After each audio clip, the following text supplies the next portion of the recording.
The media is here. You saw Uhuru was in Kigali with President Kagame when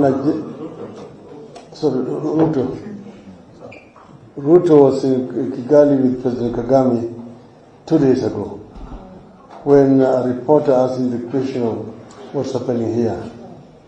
Then he went to length to try to explain an issue called Handshake. They don't want. This handshake has been in the mouths of these people for a long time. Oh, what was me when nataka tu msumukati, nataka handshake and so on.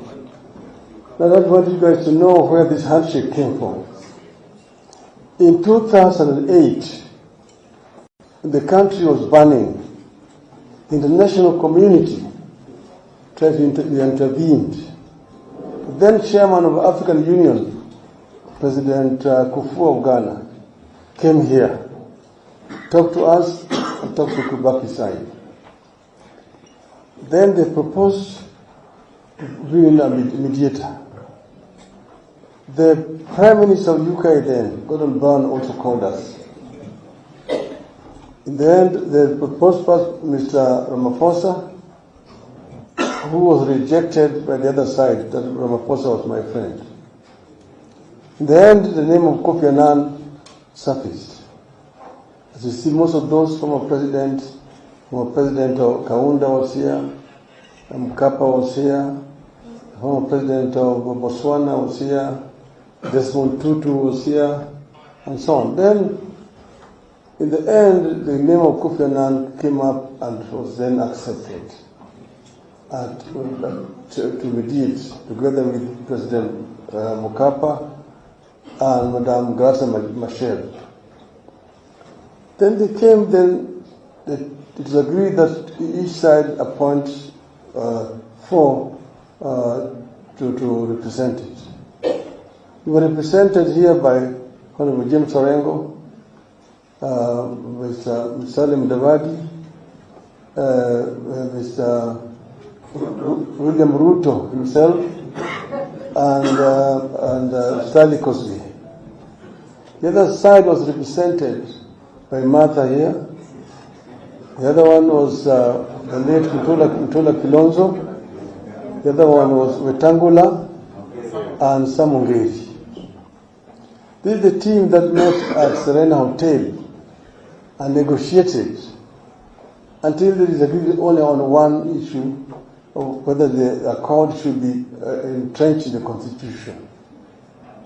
This is when Kofi Annan came to me and to Kibaki and asked that we have a meeting.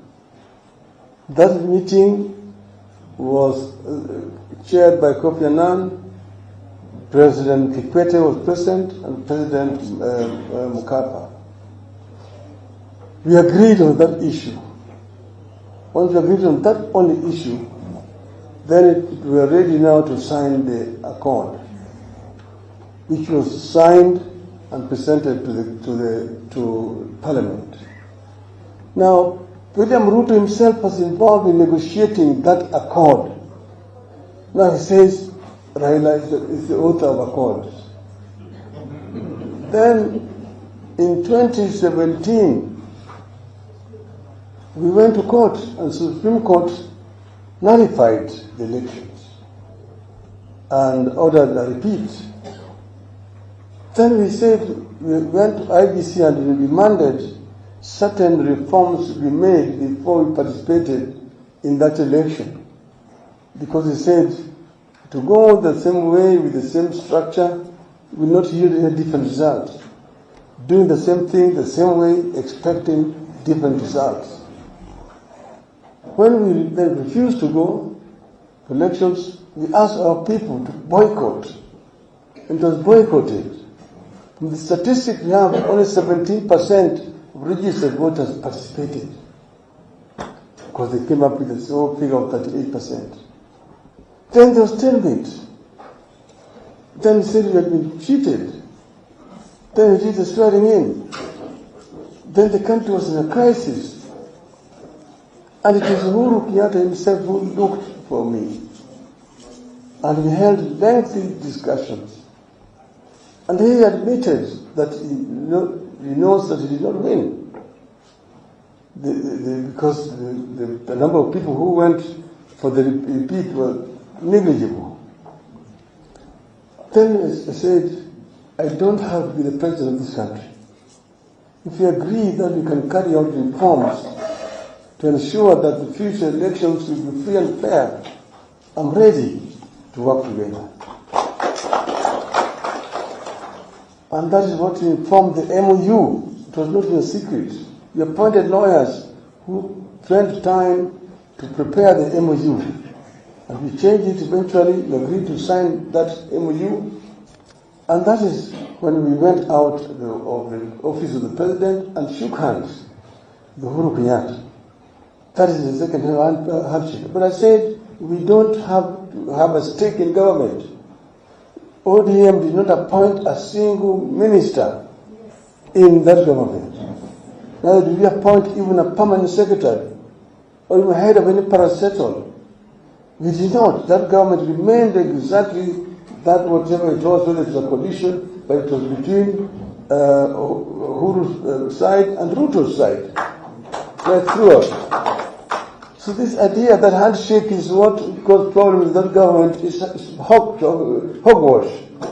We did not participate in that government. All ODM members here know that we did not participate in that government at all. We did not appoint anybody. People who were appointed there were all there. But because they are in the government, they want to take credit for all the good things that that government did and blame everything that went wrong in that government on